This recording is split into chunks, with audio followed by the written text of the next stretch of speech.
الحمد لله الذي أمرنا بالتقوى ونهانا عن اتباع الهوى. أشهد أن لا إله إلا الله وحده لا شريك له الرحمن على العرش استوى. وأشهد أن سيدنا محمدا عبده ورسوله النبي المصطفى. اللهم صل وسلم وبارك على سيدنا محمد وعلى آله وأصحابه ومن تبعهم بإحسان إلى يوم الدين. أما بعد فيا عباد الله أوصيكم وإياي بالتقوى فقد فاز من اتقى. قال الله تعالى في كتابه العظيم: أعوذ بالله من الشيطان الرجيم. يا أيها الناس ضرب مثل فاستمعوا له. صدق الله العظيم. Ma'asyiral muslimin rahimakumullah, jamaah salat Jumat yang dimuliakan Allah.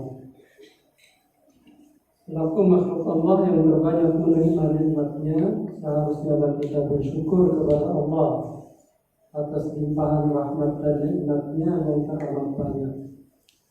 Ungkapan syukur itu harus kita buktikan dengan berupaya melaksanakan segala perintahnya dan menjauhi semua larangannya. Hadirin kaum muslimin jamaah salat Jumat yang dimuliakan Allah. Tema khutbah singkat kita hari ini adalah perumpamaan di dalam Al-Quran. Dalam menyampaikan firman-Nya, Allah Subhanahu wa taala menggunakan berbagai macam metode. Terkadang dalam bentuk pertanyaan, padahal Allah tidak membutuhkan jawaban. Misalnya Allah bertanya, "Ara'aita alladzi yukadzibu bid-din?" Tahukah kamu siapa pendusta agama? Ini pertanyaan bukan membutuhkan jawaban. Justru Allah ingin menerangkan siapa pendusta agama itu. Ada lagi dalam bentuk pertanyaan, al-istifham. Alam tara kaifa fa'ala rabbuka bi ashabil fil? Apakah kamu tidak memperhatikan bagaimana Tuhanmu bertindak terhadap tentara bergajah? Banyak lagi pertanyaan-pertanyaan yang Allah kemukakan dalam menyampaikan firman-Nya. Bukan membutuhkan jawaban karena Allah Maha Tahu. Berarti pertanyaan itu hanya untuk supaya kita memberi perhatian, supaya kita mau berpikir. Ada lagi yang dalam bentuk penjelasan. Dzalika kitab la raiba fihi hudan lil muttaqin. Ini penjelasan. Kitab Al-Quran ini tidak ada keraguan padanya, karena menjadi petunjuk bagi orang-orang bertakwa. Jadi karena dia menjadi petunjuk, maka dia tidak meragukan. Nah, ada lagi yang dalam bentuk perumpamaan atau amsalul Quran. Perumpamaan dalam Al-Quran. Hal-hal yang bersifat abstrak dikonkretkan dalam bentuk perumpamaan. Misalnya Allah membuat perumpamaan tentang orang-orang munafik. Masaluhum kamatsalil ladzi istawqada nara. Falamma adaa'at ma hawlahu dhahaballahu binurihim wa tarakahum fi dhulumatin la yubsirun. Perumpamaan mereka seperti orang-orang yang menyalakan api setelah menerangi sekelilingnya, maka Allah padamkan cahaya itu, maka mereka berada di dalam kegelapan. Gambaran orang yang munafik yang hanya mengatakan beriman di lidah saja. Tidak ada petunjuk, tapi dia bukan dipupuk petunjuk itu, tetapi dia tenggelamkan, dia gelapkan. Jadi petunjuk sama dengan cahaya, kemudian kesesatan sama dengan kegelapan. Ada lagi firman Allah tentang orang-orang yang berinfak di jalan Allah, balasannya berlipat ganda. Mathaluhum mathalul ladzina yunfiquna amwalahum fi sabilillah kamathali habbah. Perumpamaan orang-orang yang menginfakkan hartanya di jalan Allah seperti satu biji. Ambatan sab'a sanabila fi kulli sumbulatin mi'atu habbah. Dari satu biji tadi akan tumbuh 7 bulir atau 7 tangkai. Pada setiap tangkai akan berbuah 100 biji. Jadi semakin konkret berapa pahala orang yang menginfakkan hartanya di jalan Allah. Dari satu akan mendapat imbalan 700 kali lipat. Nah sebaliknya, orang-orang yang menginfakkan hartanya karena riya, itu akan hilang pahalanya. Karena itu Allah berpesan, ya ayyuhalladzina amanu la tubtilu shadaqatikum bil manni wal adha. Wahai orang-orang yang beriman, jangan kamu batalkan pahala infakmu. Dengan apa? Dengan menyakiti orang yang menerimanya atau dengan menyebut-nyebutnya. Seperti orang-orang yang riya. Kalladzi yunfiqu malahu ria'an nas wa la yu'minu billahi wal yawmil akhir. Seperti orang yang riya, dia berinfak bukan karena beriman kepada Allah dan hari akhir. Famasaluhu kamathali safwanin 'alaihi turabun fa asabahu wabilun fatarakahu shaldan. Nah, perumpamaannya seperti batu yang licin, ada turab, ada tanah di atasnya. Kemudian fa'asabahu wabilun fatarakahu shaldan. Kemudian ditimpa hujan, maka tidak ada yang tersisa di atas batu yang licin tadi.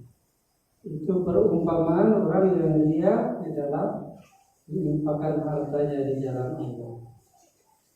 Kemudian ada lagi perumpamaan di dalam Al-Quran tentang orang-orang yang mencari penolong selain Allah, menjadikan penolongnya selain Allah. Mathalul ladzina ittakhadhu min dunillahi awliya kamathalil ankabut ittakhadhat baita wa inna awhanal buyut la baitul ankabut law kanu ya'lamun. Mathalul ladzina ittakhadhu min dunillahi awliya. Perumpamaan orang-orang yang mencari penolong, menjadikan penolong selain Allah, itu seperti laba-laba, al-ankabut, laba-laba yang membuat rumahnya. Wa inna awhanal buyut la baitul ankabut. Selemah-lemah rumah itu adalah rumah laba-laba. Law kanu ya'lamun, kalau kalian mengetahui, kalau mereka mengetahui. Laba-laba membuat rumah itu tanpa fondasi yang kuat. Sedikit saja ditiup angin, maka akan hancur berantakan. Itulah perumpamaan orang yang menjadikan penolong selain Allah, tidak menuhankan Allah. Akidahnya sangat rapuh, seperti rumah laba-laba. Dan ternyata laba-laba itu bukan sekedar rumahnya itu rapuh sekali tanpa fondasi. Menurut penelitian, ternyata laba-laba itu adalah makhluk atau hewan yang bersifat kanibal, membunuh, memakan sesamanya. Bahkan bukan musuhnya yang dimakan, pasangannya sendiri yang dia makan. Maka dikenal dengan kanibalisme seksual. Setiap dia melakukan hubungan seksual, maka begitu selesai, sang betina langsung menerkam sang jantan untuk dimakan, untuk dibinasakan. Kalau tidak cepat-cepat melarikan diri, sang jantan pasti akan termakan. Dan menurut penelitian itu ada manfaatnya. Ketika sang betina bisa memakan sang jantan, itu nanti keturunannya dia akan melahirkan keturunan yang lebih kuat dari segi manfaat. Tapi dari segi hubungan antara pasangan ini sangat rapuh. Jadi KDRT itu ternyata sudah ada di makhluk laba-laba. Lantas Allah menjelaskan, wa inna awhanal buyut labaitul ankabut. Selemah-lemah rumah ya adalah rumahnya laba-laba karena tidak punya fondasi. Itulah orang yang menjadikan penolong selain Allah, mencari penolong selain Allah. Dha'ufat thalibu wal matlub. Sangat lemah yang meminta tolong dan yang dimintai tolong.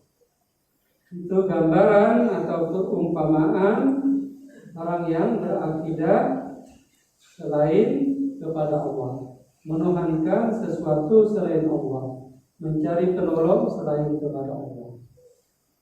Banyak lagi perumpamaan dalam Al-Quran. Tentu dalam konteks Allah ingin sekali firman-Nya ini kita pahami. Dengan berbagai cara Allah menyampaikan firman-Nya.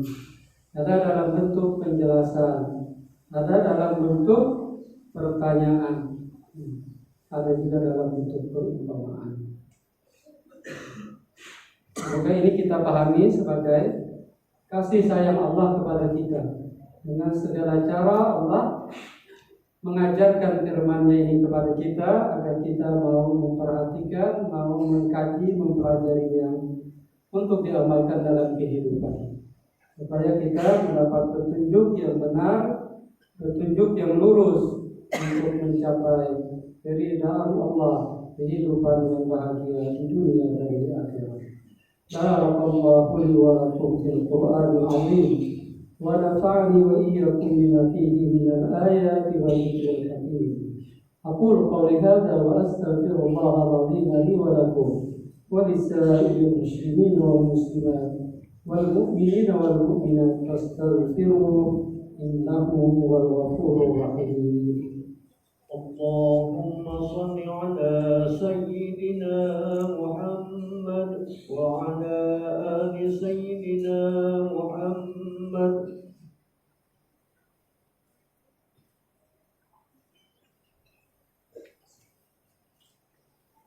Alhamdulillahilladzi amarna bittaqwa wa nahana 'anil ittiba'i hawa. Asyhadu an la ilaha illallah wahdahu la syarika lah wa asyhadu anna sayyidana Muhammadan abduhu wa rasuluh. Allahumma shalli wa sallim wa barik ala hadzal nabiyyil karim wa ala alihi wa ashabihi wa man tabi'ahum bi ihsan ila yaumiddin. Amma ba'd, ya Allah, ittaqullaha mastata'tum wasari'u ila maghfirati rabbikum rabbil alamin. Wa'lamu anna Allah subhanahu wa ta'ala amarakum bi amrin bada bi nafsihi مثلنا بملائكة المسبحة لقدسه فقال تعالى إن الله وملائكته يصلون على النبي يا أيها الذين آمنوا صلوا عليه وسلموا تسليما اللهم صل وسلم وبارك على هذا النبي الكريم وعلى آله وأزواجه وذريته أجمعين وارض اللهم على أربعة الخلفاء الراشدين أبي بكر وعمر وعثمان وعلي وعلى بقية الصحابة والتابعين والتابع التابعين ومن تبعهم بإحسان إلى يوم الدين وعلينا معهم برحمتك يا أرحم الراحمين اللهم اغفر للمسلمين والمسلمات والمؤمنين والمؤمنات الأحياء منهم والأموات إنك سميع قريب مجيب الدعوات ويا قاضي الحاجات ربنا افتح بيننا وبين قومنا بالحق وأنت خير الفاتحين ربنا آتنا في الدنيا حسنة في الآخرة حسنة وقنا عذاب النار عباد الله إن الله يأمر بالعدل والإحسان وإيتاء ذي القربى وينهى عن الفحشاء والمنكر والبغي يعظكم لعلكم تذكرون فاذكروا الله العظيم يذكركم وادعوه يستجب لكم ولذكر الله أكبر